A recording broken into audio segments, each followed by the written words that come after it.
Your attention.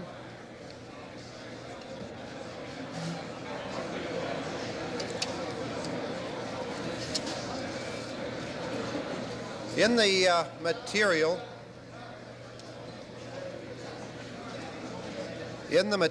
that you have, there is a form to apply for accreditation for this program under the preferred areas, and you should fill it out, and there will be boxes to deposit them in this morning right in front of this podium right after coffee break. Those are the forms for accreditation. Also, there are the evaluation forms where you put your comments as to what you think about the program. And the box will be there too. Now, our first speaker this morning is Mr. Michael Jameson, who again, like so many of the other speakers, is no stranger to you here, and who is a person who has been an authority in this field for certainly as long as I can remember. He presently is a partner with Macmillan Binch, and he back in the 50s was with McCarthy firm. He qualified as a solicitor of the Supreme Court in England in 1951, and he practiced in England until April of 1954. He is specialized, as I'm sure you know, in this area of work, estates, wills, and trusts. And in the 1950s, around 1956, he wrote the book called Ontario Succession Duty, published by Butterworth, and also the book called Canadian Estate Tax in 1960. In the last 26 years, he has taken part in numerous talks, discussions, and so forth for the Canadian Tax Foundation, the Canadian Bar Association, the Bar Admission Course, the Continuing Education Series, of course, and other similar programs. And finally, in case anyone says that we are not in a country of equal opportunity, I note that he was born in Calcutta, India, which lays to rest any suggestion that you cannot get to the top of a firm like Macmillan Binch coming from Calcutta, India. Mr. Jameson.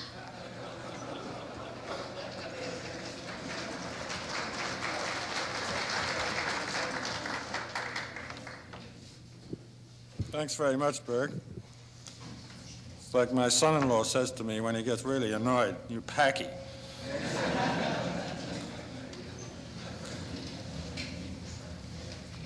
I'd like to congratulate you all on being here at 9 o'clock on a Saturday morning. I think it's incredible. Matter of fact, I missed my bus, I missed the train, and I was hoping I was going to miss the lecture. But fortunately for me, and more fortunately for you, many of the areas that I had written in my outline have already been very thoroughly discussed by the previous speakers. I've got some very voluminous, I think I would call them thoughts, in my paper, which you'll be able to see later on. And after listening to the other speakers and recognizing the time problem that some of them had, particularly yesterday, although I have a feeling John Fuke had laid some bets on how long he could go over, I thought that, and I was also told that I was thoroughly disorganized if I didn't stop within the time limits. It seemed to me that what I should do was try to just hit some of the areas which I think might be of interest and concern to you. As a matter of fact, at 9:30 last night, I in effect threw my speech out, and I picked up some odd bits of paper from across the room, and this is what I decided I'd talk to you about. What I'd proposed doing was trying to bring together some of the various uses of wills and trusts, not so much in any sense of going into detail, but rather to signal to the general practitioner the areas in which we're still very much involved, and particularly the areas where you should watch and inquire, particularly from your clients, and be aware of the existence of these various tools of the profession. I've also sort of picking up some of the tag ends that didn't happen to fall within the range of some of the other speakers. As Burke mentioned, I was involved with the Ontario, at least writing on Ontario succession duty and estate tax. I must say, since the repeal of Ontario duty, I feel kind of almost naked without that sort of familiar act that I felt that I reasonably knew. It had all its convoluted language, but it was kind of like an old familiar shoe that we knew how to kick it around in the right direction. And I feel sort of rather open to the wild and woolly winds of the Income Tax Act, and all that act leaves unsaid, the way it weaves its sort of wondrous way through all its subsections, little I, little dots, and little so-ons, that those who are more sophisticated in the Income Tax Act can spew out these numbers that leave me completely cold. And what worries us, I think, is the sneaking suspicion that not only does Ottawa not like trusts, they really don't even know what they are. And that's a very dangerous situation. But what are some of the changes that have happened? Most of these have been touched, but just let me run very quickly through them. There's the repeal of succession duties, of which we're all aware, in all the provinces except Quebec. And don't forget Quebec. There's a lot of our clients who have shares or whatever of property in Quebec. We have to remember that they still are in the field. Repeal of gift tax in Ontario. The family law reform package, and that was quite a package. The Income Tax Act and its amendments. Other statutory changes that we've had in the past few years. And I think more importantly, a different kind of change. I think there's been a general social and economic change, which has evolved during the 60s and 70s, and we're carrying it with us into the 80s, a different attitude on the part of our clients. The Basic Ontario Act, in its, one might say its purer form, really didn't have a dramatic effect on the way in which we drafted our wills, in the actual format of the will, until they got into the question of no duty on a spouse. Basically, they taxed what you did in the way you did it. It was the Income Tax Act that really, when it got into spousal trusts, forced people into leaving property in specific ways. Nobody had ever heard of a spouse trust, really, until the Estate Tax Act came into effect. And now it's as common as any old rollover. The elimination of gift tax clearly made way for gifting. But on the other hand, with the rampant inflation that we have, taxes under the Income Tax Act, and the social change, the potential donor walking down the street is far less inclined to donate and more inclined to see if he can spend what he's got. Or at the minimum, hope he can keep enough to see him through his old age, which medical science has now made so much longer that we've got to provide more for it.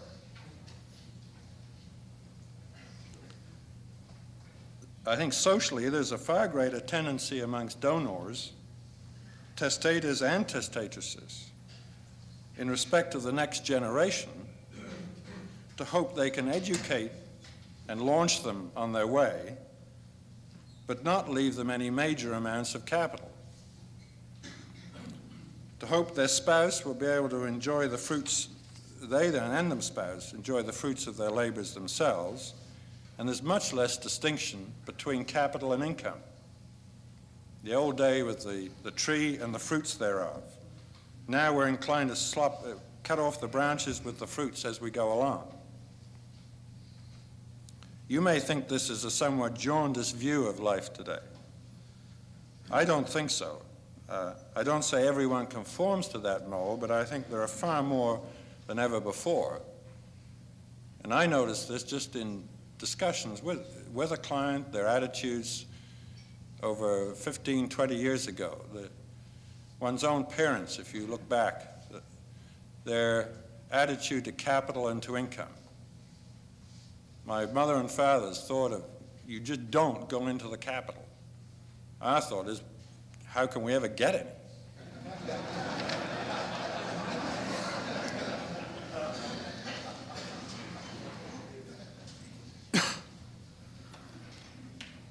One of the first areas I wanted to talk to you about was in the Trust for Children, which John Fuke dealt with extremely capably yesterday, and with the detail of how to set it up, how to put together this trust, and actually Al Brule dealt with,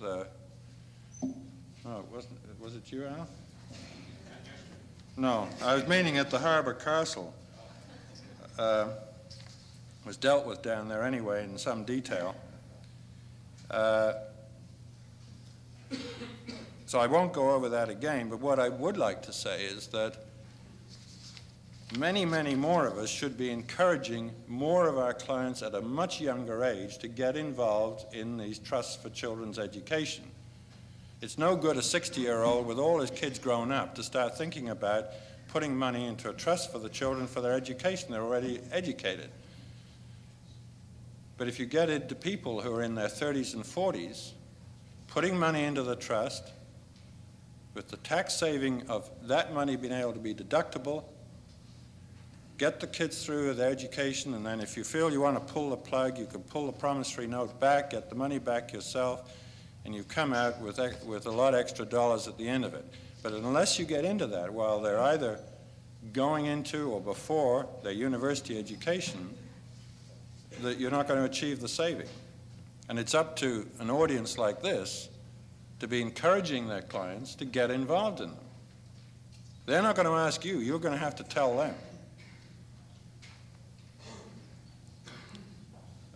Jim Wardlaw did a very good paper on this to the Wills and Trust section. And I think it was September of last year, and I certainly urge you to get a copy of it. It sets out in a lot of detail the mechanics to go through. And I mean that very seriously. I think you should be definitely involved in it. It's not a great big deal. It's not a major big tax planning. We're talking about millions of dollars or anything. This is down to earth, every day, outer Ontario, outer Toronto planning. Not talking about big city, we're talking about all over.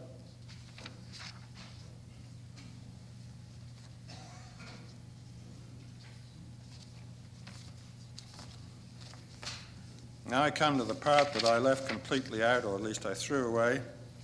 I go straight into one I think is of interest, is the unit trust.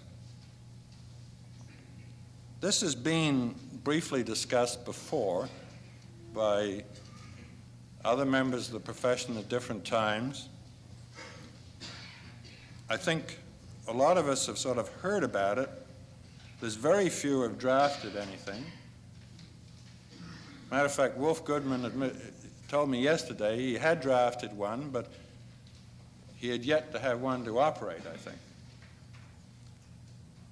But the principle of the unit trust is, and it derives its name from, the concept of not distinguishing between capital and income for the purposes of providing a benefit. And the benefit of this type of a trust is that in these days of high inflation and high interest, is that in most instances the investment policy of the executors is dictated by the needs of the life beneficiary. Thus, in most trusts, if the life tenant needs maximum income, the investment is in bonds, GICs, and the like, none of which have any real growth. And this is where the real problem is. It's been the problem of the trust companies for years. It's been the thing that they've mentioned as one of their problems, is this: how do you settle the balance between the even hand rule?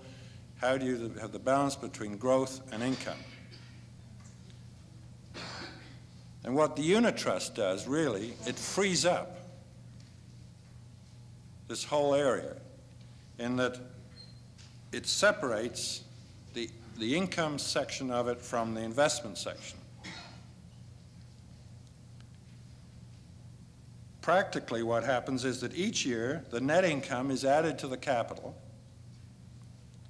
and the beneficiary is paid either a percentage of the total asset value, which includes that income, or a stated dollar amount or an indexed amount. The benefit is that a positive investment policy can be followed that is not tied into the requirements of the income beneficiary. If there is good growth in equities at that particular period and it's sensible to move into equities, they're still going to get the benefit. You get your growth, or you get your, in a sense, you get your accumulation during the year of income, one or the other. But it means that you can follow the market and the market trends and things like that, rather than having to say, I must stay in high-yield bonds all the time. It sets free investment policy. I think it's probably fair to say that such a trust would not be a spouse trust. It might be possible to word it that way, but I think it's unlikely. And since we become so almost mesmerized by spouse trusts with the Income Tax Act and so on, I think it's a hell of a good idea to get away from them for a while. Not because I have any dislike of spouses. You don't have to have a non-spouse trust that cuts the spouse out. Spouses are delightful.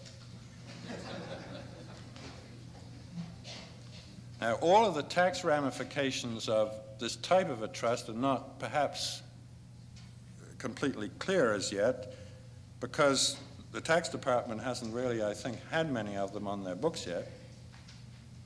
But one would think that basically you're going to wind up with a split of the income and the capital gain somehow between the estate and the life tenant. And bearing in mind I'm talking here basically about doing a unit trust through the medium of a will. Then you're going to have it'll be testamentary, so you're going to have the sliding rate as opposed to the flat rate in the inter vivos trust. So if you're able to split the gains and the income between the two, then you've got probably the best of both worlds anyway. And what I'm saying is that I think that much more serious consideration should be given to this type of planning and drafting in the 1980s to enable the executor to move into this type of a field and to free him up. I'm sure many of you in this room have been executors, or you've been advising executors. When you're advising, it's all very well. You can sit back there and you're not taking any responsibility. You can say, oh, I think you should do this, or I would do that. You think you may be giving an opinion, so you're being obviously very cautious. When you are an executor and you've got both ends screaming at you, then you realize the problem. And if you found that you could get freed up in this area, I think most of you would find that you were sitting in a much happier kind of a chair. One thing you have to remember with this type of a trust, the 21-year deemed realization rule. If it is not a spousal, then you're going to be stuck with the 21-year deemed realization. But if you've got a turnover of assets, if you're in the market generally, things are rolling around, that is not necessarily going to be a major problem, because you're cost base is getting pushed up as things go along. Now I want to very briefly talk about international wills. Basically, I want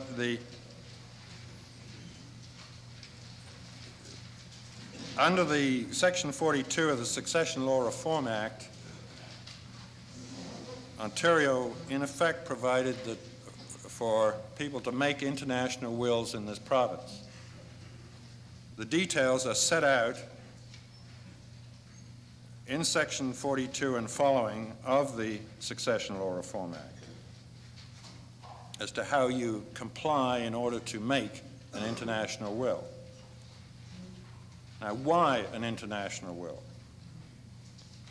The reason is that clearly we seem to have become more international, assets seem to be more widely spread, and somebody who's looking for a format to have some common form of a will that would be recognized in many countries and would assist in dealing with foreign property. I would refer you to Professor Scane's words on the subject in the 78 lectures on succession law reform, where he gives quite a bit of detail on the requirements there. The thing I want to stress, however, is that, as I see it, the international will,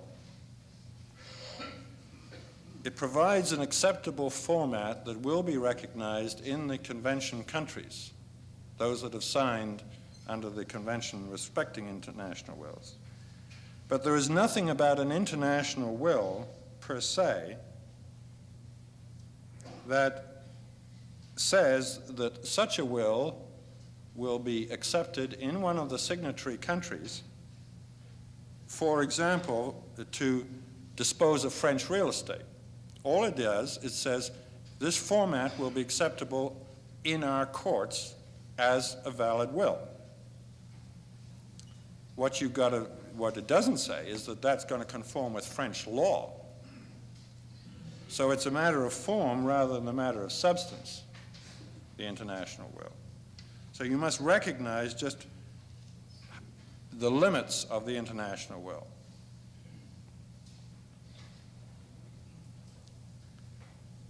And I think one of the alternatives to the international will, which I think may be far more acceptable, there are two alternatives in a way. I think most of you have probably seen in Sheardon Hull and in Encyclopedia Forms and Precedents, Volume 9, various precedents where we appoint, say, a Canadian executor and an American executor, or a Canadian and a British or whatever, where you appoint an executor in the two different jurisdictions.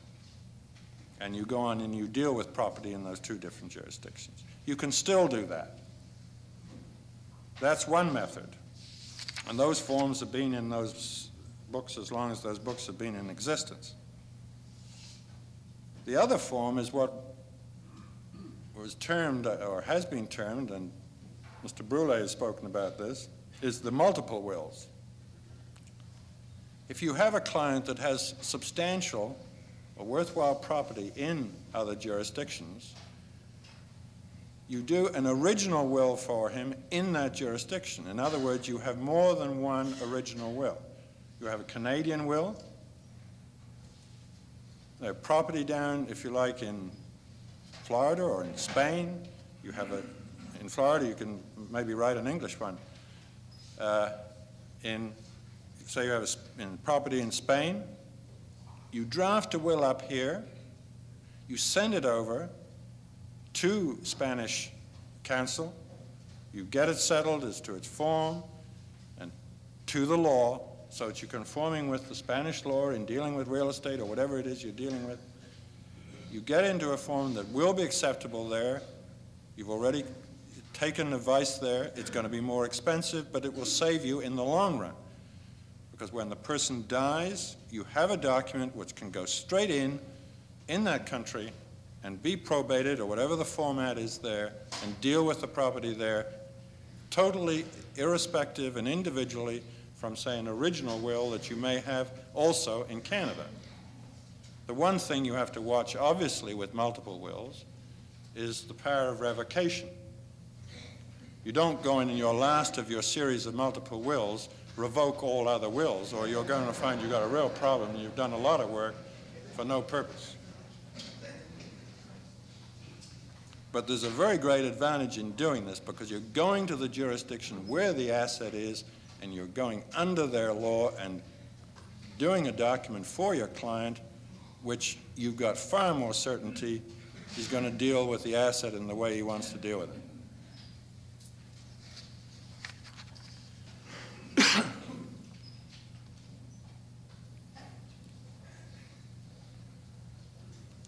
Now, the next item I'd like to deal with is the testamentary guardian. On December the 14th of 1979, there was first reading was given to Bill 205 to amend the Children's Law Reform Act. The bill deals with quite a number of different matters, and it has, in fact, only had first reading.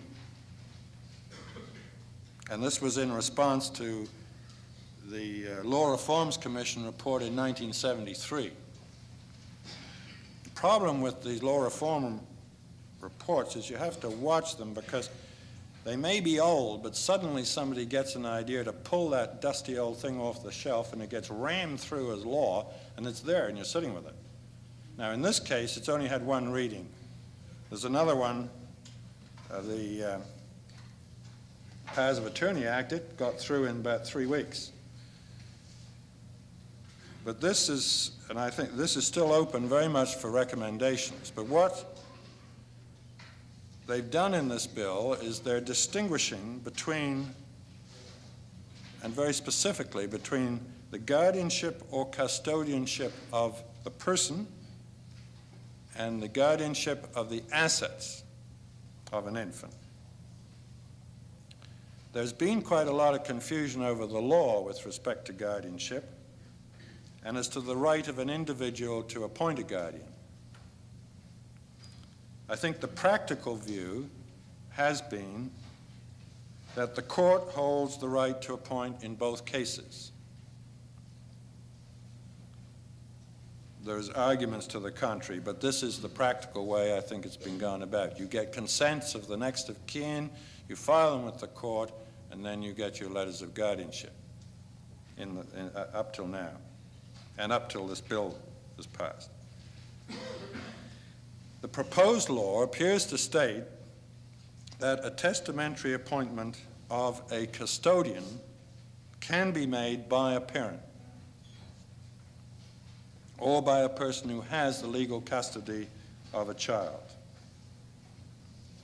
If the bill becomes law in its present state, a will by a surviving parent can make an actual appointment of a custodian of an infant child of the testator. That appointment will still be subject, though, to the right of the court under Section 27 or 54 to override any such appointment. So the court is still there having an overriding jurisdiction, and I think it's right that they should be.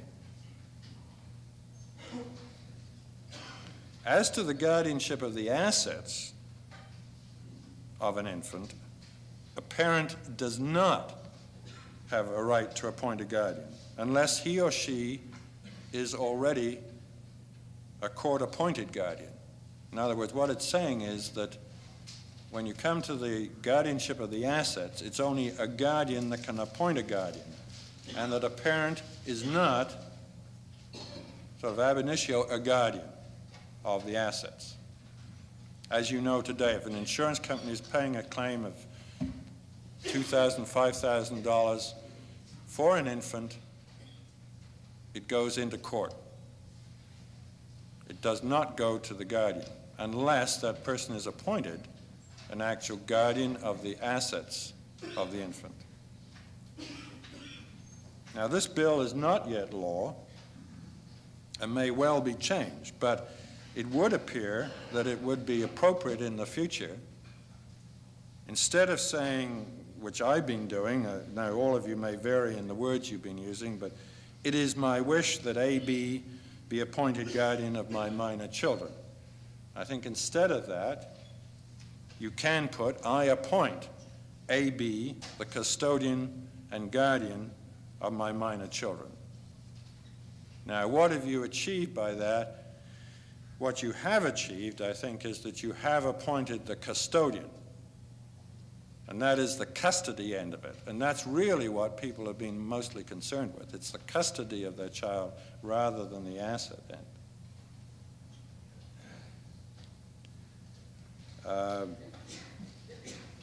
I don't think the reason I say that put in the 2 is that if you put the 2 in, you may get 1. If you say, I appoint the guardian, I don't know, the court's going to have to probably solve that one, because they are distinguishing between this area of custodianship and guardianship. The other thing that I think is a step very much in the right direction is a thing which I have noticed in some clients recently, is a much greater awareness by parents of the obligations that they are imposing or may be imposing upon these potential guardians of their infant children. I think in the past there's been a rather cavalier attitude in which says, oh, we'll appoint so-and-so and so-and-so as guardians of our infant children. Oh, we dealt with that, that's fine, they're taken care of, let's get on with the rest of it. But more consideration is now being given to the actual situation, the actual facts.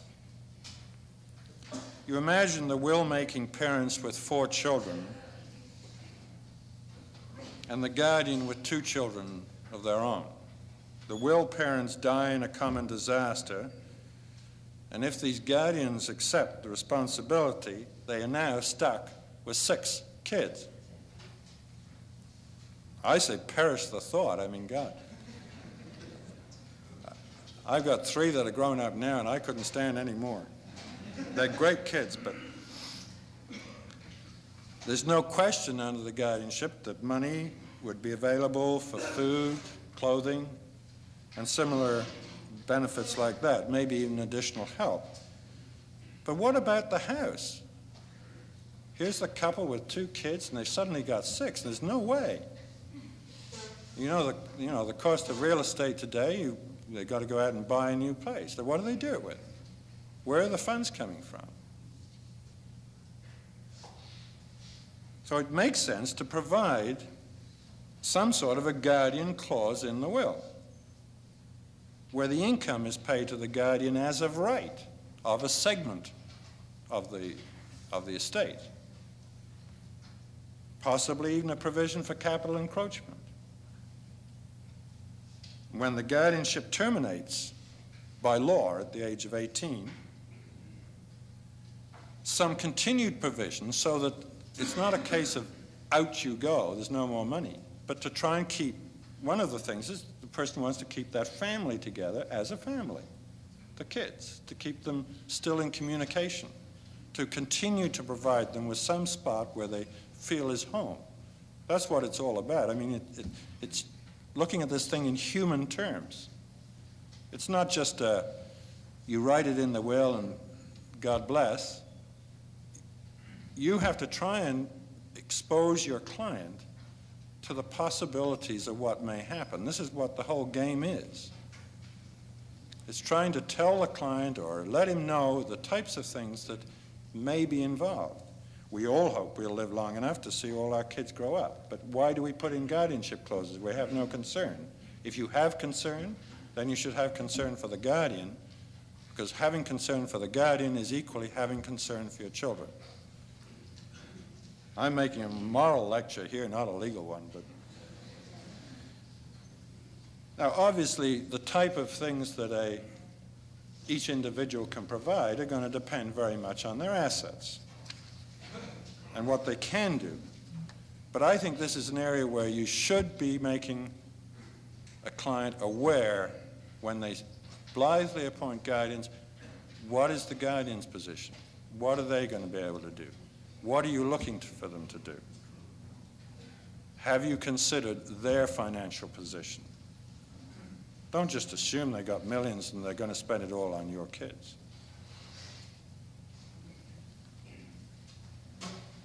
If you do, you're more egotistical than I think you are.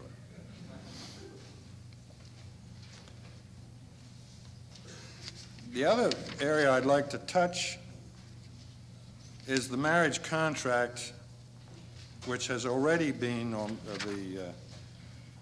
discussed.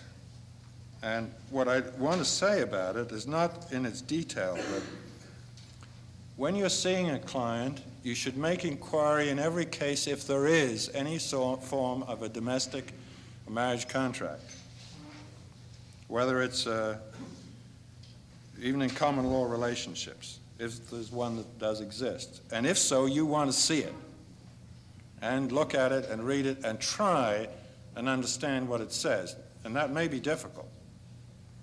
And one thing I want to point out in this area is that those that are drawing domestic contracts try to be crystal clear in the provisions precisely what they're intended to cover. In the Act, in Section 51(1), it specifically states that the parties can agree on their respective rights and obligations under the marriage, ... upon death. So it could be upon marriage breakup and so on, and upon death. But I was reading one the other day, and I wasn't at all clear from the terms whether it went up to marriage breakup or whether it applied at death or when it applied. So what I'm saying is when you are doing a marriage contract, you're involved in it, make it very, very clear. You've got the two parties that are dealing together, so it oughtn't be that hard. Are you dealing with death or are you not dealing with death? Are you saying this happens on death or are you not dealing with it at all? I'm not suggesting I know the answer as to how you should deal with it, because obviously that's going to vary in the parties as to what they want to agree on. The most common probably is to have it the same way as on a marriage breakup. But make sure that it does deal with the matter if it's going to, and specifically, so that the person who is reading it knows if he's got a disposition of property on death. Because what I'm wondering, if in a marriage contract it says, for example, upon death I leave all my property to the surviving spouse, and the predeceasing spouse then leaves a will, leaving some legacies to 3 or 4 friends or strangers, what is the situation? Does the surviving spouse then have a right before the courts to enforce his contract that the will is in violation of the contract that was entered into? Probably he has. He or she has. Because they agreed to leave everything and he hasn't. He's left some legacies. But if you've dealt with the problem, then it's going to be more clearer, and the person who's drawing the will as to how to cope with it.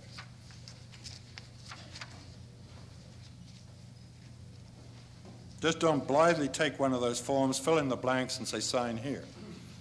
It is a contract presumably for life.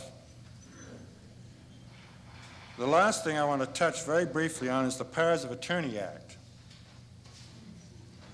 You see, I've managed very successfully here to skip the whole areas of wills and trusts. This act received royal assent on December the 20th, 79. It snuck in very quickly. There was a committee appointed, and before the committee could do anything, they passed it and gave it royal assent. And it seems to me it's about one of the shortest acts on history. Well, not quite, but the form of it is at the back. What it has done, it's authorized a new form of power of attorney, which is set out in Form 1 as an appendix to the Act. I'm only holding this up. I have no expectation you can read it, But if you remember the old standard power of attorney form, there was at least 4 to 5 pages. This is the long form of the new one. So what it's done, it says you have all the rights of the individual, except as you may limit them. The old form sort of set out 1, 2, 3, and it went on and on and on. And by the time you got the second page, you said, well, he's bound to have got it, so let's go ahead. The banks, of course, never liked the old form. Now, what they're going to do with this one, I don't know. But what it says is that I appoint so-and-so to be my attorneys in accordance with the Powers of Attorney Act 1979, and to do on my behalf anything I can lawfully do by an attorney, period. So anything I can do, you can do. I might say anything I can do, you can do better, but now the major change in the Act is that it permits a power to be granted that may be exercisable after the mental incompetency, or incapacity, I should say, of the donor, providing it is expressly stated. And it has words in there for that. In accordance with the Powers of Attorney Act 1979, I declare that this power of attorney may be exercised during any subsequent legal incapacity on my part. If those words are in, then the attorney can act during the incapacity. Many powers of attorney have been signed for the express purpose of acting during that period when a person thinks they're getting a little groggy. They're probably totally incapacitated and they're still acting. And it's a moot point as to whether any of those powers of attorney were valid during that period. The advantage was that in most cases people didn't really inquire, and you were sort of saved by, the bell, I guess, in my case. But the only point I want to make here is that that act is in, and I think very strongly when you particularly are going to appoint somebody with that extra power in to act during incapacity, there should be a meeting with a lawyer. The person you are appointing should be advised. He should have individual advice, I think, because he may be taking on a very big responsibility. What he is in a sense becoming, he's becoming the committee until a committee is appointed. I should add, by the way, that a power of attorney of that kind is revoked if a committee is appointed. But you may be taking on one hell of an obligation if you're acting for somebody who's in fact incapacitated. I think the thing's a good idea, but providing the person takes it on, is duly warned, and it recognizes what he's taking on. And I think for that he should have individual advice. I think we've been very cavalier in the way we have appointed in the past. We just put somebody's name in, and we put it away in the vault, and there's no discussion particularly with the appointee. Thank you very much, gentlemen. And I'm sorry I haven't dealt with wills and trusts.